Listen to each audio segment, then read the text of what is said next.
Dear, यहाँ पे मैं बात करने वाला हूँ। जैसा कि आपको पता है कि बिहार एलआरसी का आपका डॉक्यूमेंट वेरिफिकेशन जो है वो एक बार और होगा, और ये डॉक्यूमेंट वेरिफिकेशन आपका ज्वाइनिंग के टाइम में होगा।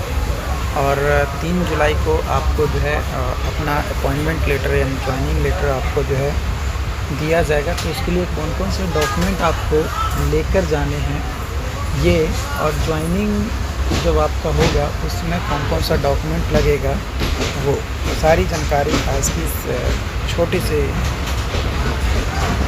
वीडियो में आपको मैं प्रोवाइड करने वाला हूँ।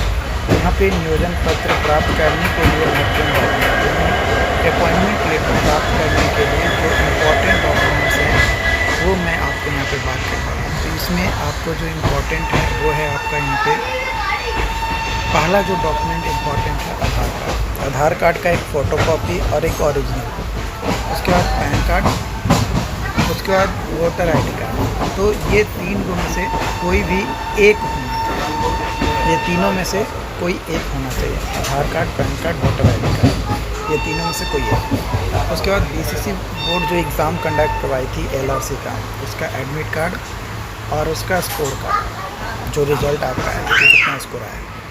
और उसके बाद फाइनल रिज़ल्ट कॉपी, मतलब जो डिस्ट्रिक्ट अलॉट आपको किया गया है, आपको कौन सा डिस्ट्रिक्ट अलॉट किया गया वो आपको यहाँ पे लगेगा। तो ये 4 डॉक्यूमेंट आप लेकर जाना। पहला आधार कार्ड, दूसरा बीसीसी बोर्ड द्वारा कराए गए एग्ज़ाम्स, रैंक कार्ड और डिस्ट्रिक्ट अलॉटमेंट का पेपर। ओके, इतना लेकर जाओगे, जो आपका अपॉइंटमेंट लेटर है वो आपको मिल जाएगा। आपका कौन सा डिस्ट्रिक्ट में दिया गया है, उस डिस्ट्रिक्ट के बंदोबस्त कार्यालय या कहाँ पे आपको ज्वाइनिंग लेटर दिया जाएगा, कहाँ पे आपका ट्रेनिंग होगा, इससे रिलेटेड एक दूसरा वीडियो मैंने ऑलरेडी आपको प्रोवाइड करा दिया है। उम्मीद करते हैं कि आपने उसे देखा होगा। देखें हैं तो अच्छी बात है, नहीं देखें तो पहले जाकर उसे देख लीजिए। उसके बाद यहाँ पे ज्वाइनिंग के टाइम में, जो कि 4 जुलाई से 10 जुलाई के बीच में आपका ज्वाइनिंग है, यानी योगदान देना है। तो जो ज्वाइनिंग का टाइम है उस समय कौन कौन से डॉक्यूमेंट लगेंगे वो भी आपको जानना है। सबसे पहले कलर फ़ोटो 5 आप एक्स्ट्रा रखे रहना, कोई दिक्कत नहीं है। उसके बाद यहाँ पे दिया है टर्म्स ऑफ असाइनमेंट। कई सारे लोगों का डाउट है कि ये टर्म्स ऑफ असाइनमेंट क्या होता है, क्योंकि मुझे व्हाट्सएप पे ये चीज़ें जो है पूछी जा रही है। तो टर्म्स ऑफ असाइनमेंट देखो, मैं ऊपर स्क्रॉल करके आता हूँ। जो आपको चेकलिस्ट दिया गया था उसमें एक शपथ पत्र दिया गया है ना। ये शपथ पत्र जो है आपको कैसे बनाना है, तो कोर्ट से बनाना है। तो इस शपथ पत्र में आप देखो तो आप देखोगे तो यहाँ पे लिखा हुआ है कि मेरे द्वारा टर्म्स ऑफ असाइनमेंट की सभी कंडिकाओं को पढ़ और समझ लिया गया है, और मैं टर्म्स ऑफ असाइनमेंट में लिखी गई सभी कंडिकाओं को स्वीकार करता हूँ। इस तरीके से रिलेटेड मतलब जो भी टर्म्स एंड कंडीशन है गवर्नमेंट का वो मैं जानता हूँ, पढ़ लिया हूँ, और मैं वादा करता हूँ कि मैं कुछ भी वैसा इलीगल काम जो है वो नहीं करूँगा। तो वो चीज़ें जो है यहाँ पे दिया गया है, उससे शपथ पत्र आपको बनाना था। तो यही टर्म्स एंड कंडीशन जो स्टेटमेंट है ना, यहाँ पे मांगा जा रहा है डॉक्यूमेंट के तौर पे, वो शपथ पत्र है और कुछ नहीं। ठीक है, ठीक है, शपथ पत्र ही है। तीसरा नंबर में यहाँ पे दिया गया है, और टर्म्स ऑफ असाइनमेंट, तो ये कुछ नहीं है। शपथ पत्र आपने दे दिया, बस वो अंडरस्टूड है कि आपका वही है। ठीक है, तो शपथ पत्र और ये दोनों एक ही है। ओके, अलग नहीं। उसके बाद मेडिकल फिटनेस सर्टिफिकेट, रिलाइविंग सर्टिफिकेट, ये ओरिजिनल कॉपी लगेगा सिर्फ कानूनगो और एएसओ के लिए, जिसमें एक्सपीरियंस मांगा गया था ना, उन लोगों को रिलाइविंग लेटर देना है, बाकी अन्य के लिए नहीं देना। लैपटॉप और मोबाइल का वाचर बिल मिनिमम 48,000, ये कोई ज़रूरी नहीं है ना। नोटिस में अगर एक एग्जांपल देकर बता दें कि अगर 48,000 का है तो इतना प्रतिशत आपको दिया जाएगा, तो हर कोई लोग समझ लिया है कि 48,000 मिनिमम लैपटॉप खरीदना है। ऐसा कुछ नहीं है। जो उसका क्राइटेरिया दिया गया है, अगर उस क्राइटेरिया को फुलफिल करने वाला लैपटॉप 30,000 35,000 में भी अगर मिल रहा है तो कोई ज़रूरी नहीं है कि हम जो है 45,000 और 50,000 का लैपटॉप खरीदें ही खरीदें। ओके, उसके बाद एप्लीकेशन डिटेल्स मतलब जब आप फॉर्म भर रहे थे LRC का तो उसका हार्ड कॉपी चाहिए। NCL, EWS, DQ, female category, जिस कैटेगरी से आप बिलोंग करते हैं उसका सर्टिफिकेट, कास्ट और रेसिडेंशियल। ओके, OBC है तो OBC का भी लगेगा।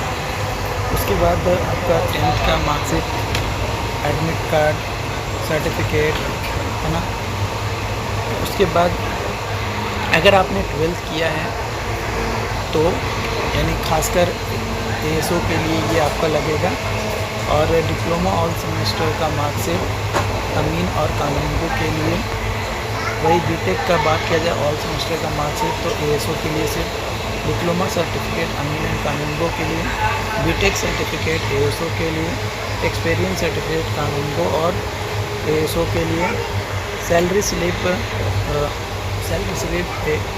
ASO और कानूनगो जो कहीं पे काम कर रहे थे, है ना, ऑलरेडी एम्प्लॉय थे किसी भी कंपनी का, तो वो इसके रिलेटेड यहाँ पे आप ये देखोगे एप्लीकेशन डिटेल्स, एम्प्लॉय ID, ये सारा डिटेल्स यहाँ पे मांगा गया है। ये भी भर के उनको जो है जमा करना पड़ेगा कि कौन सा बैंक अकाउंट वगैरह था, कहाँ पे काम किए, क्या ID था वो। उसके बाद last year academic character certificate, अगर आपने लास्ट डिप्लोमा किया है तो डिप्लोमा का कैरेक्टर, BSc किया है तो BSc का, अगर MSc किए हैं तो MSc का, अगर आप बीटेक पे गए हैं ASO के लिए तो बीटेक, मतलब जिसमें भी लास्टली आप पढ़कर आप ज्वाइन किए हैं कोर्स में, जो डिग्री आपका या कोर्स फाइनल हो गया है उसका सिर्फ देना है। ओके, उसके बाद BCC द्वारा जारी किया गया admit card, rank card, district allotment letter, Aadhaar card, PAN card, voter ID card, LRC joining letter जो कि 3 जुलाई को जो आपको मिलेगा वो, और बैंक अकाउंट पासबुक सभी कैंडिडेट के लिए, चाहे आप अमीन के लिए हो, कानूनगो के लिए हो, जिस भी कैटेगरी के लिए आप हो सभी के लिए लगेगा। क्लर्क के लिए बात किया जाए तो 10th 12th और ग्रेजुएशन का डॉक्यूमेंट जो है आपको यहाँ पे लगेगा। तो ये तमाम डॉक्यूमेंट्स थे जो कि मैंने आपको यहाँ पे बताया। ये यहाँ पे आप देख सकते हो ये टर्म्स एंड कंडीशन है ज्वाइनिंग लिस्ट चेक लिस्ट का। तो ये टर्म्स एंड कंडीशन सारा आप पढ़ चुके हैं। यहाँ पे कई सारे लोगों का प्रॉब्लम आ रहा है लैपटॉप के कॉन्फ़िगरेशन को लेकर, और मोबाइल और लैपटॉप के जो परचेजिंग इनवॉइस है या बिल है ना, वाउचर बिल, उसको लेकर। देखो मोबाइल कोई दिक्कत नहीं है, अगर आपके पास पुराना भी है कोई दिक्कत नहीं है, आप वो वाउचर दे सकते हो, लेकिन वो आपके नाम का होना चाहिए, ये चीज़ ध्यान रखना है। और दूसरी चीज़ यहाँ पे आपका जो लैपटॉप है वो भी आपके नाम पे इशू होना चाहिए, यानी कि ऑनलाइन ये किसी और के नाम पे है तो वो नहीं चलेगा, आपके नाम पे है तो आपका चल जाएगा। अगर साल 1.5 साल 2 साल पुराना भी है तो कोई दिक्कत नहीं, कोई इशू नहीं। लेकिन यहाँ पे ध्यान रखिएगा कि ये जो कॉन्फ़िगरेशन दिया गया है ये आपका मैच करना चाहिए। CPU इंटेल का मांगा गया है, i3 मिनिमम होना चाहिए। चिपसेट भी जो है इंटेल का ही मांगा गया है, मतलब इंटेल कोड आपका होना चाहिए, तभी आपका मतलब लैपटॉप वैलिड होगा। अगर आप AMD यानी राइजन वगैरह ख़रीद लिए हैं तो वो मे भी रिजेक्टेड हो सकता है, मे भी, कोई ज़रूरी नहीं है, क्योंकि अब आपको पता है लैपटॉप बहुत सारे वर्जन में आ गए। देखो ये इसलिए इंटेल का मांगा जा रहा है क्योंकि ये एक विश्वसनीय बना हुआ है। जैसे आप गवर्नमेंट जॉब में जाओगे तो मैक्सिमम सेक्टर में आपको बोला जाएगा कि सैमसंग का फ़ोन आप यूज़ करो, तो एक विश्वसनीय बना हुआ है और कुछ नहीं है। बट कुछ ज़्यादा दिक्कत होना नहीं चाहिए, लेकिन अगर आपने का भी रिटर्न या एक्सचेंज करने का ऑप्शन है तो एक्सचेंज करके आप इंटेल का ले लो, ज़्यादा अच्छा रहेगा। मेमोरी मिनिमम 4 GB होना चाहिए, तो लगभग 30-35 हज़ार के लैपटॉप अगर आप खरीदोगे तो 4 GB मिनिमम रैम रहता ही है। और हार्ड डिस्क जो है 500, ये भी 500 मिनिमम ये भी रहता है, मिनिमम 500 जो है 35 हज़ार 40 हज़ार तक में आपका 500 GB ही आता है, अगर इंटेल कोर खरीद रहे हो तब, ठीक है। और उसके बाद ऑपरेटिंग सिस्टम विंडो 7। अब विंडो 7 क्या, विंडो 10 और 11 चल रहा है यार, विंडो 7 तो बहुत मतलब पुराना नाम है ना। विंडो 10 सब यूज़ कर रहा है, 10 11 यूज़ कर रहा है, विंडो 7 लेकिन ज़्यादा है, अच्छी बात है। उसके बाद एडिशनल सॉफ्टवेयर माइक्रोसॉफ्ट होना चाहिए, ऑफिस तो रहता ही है, वो इंस्टॉल रहता है। एडोब रीडर आप डाउनलोड कर सकते हो।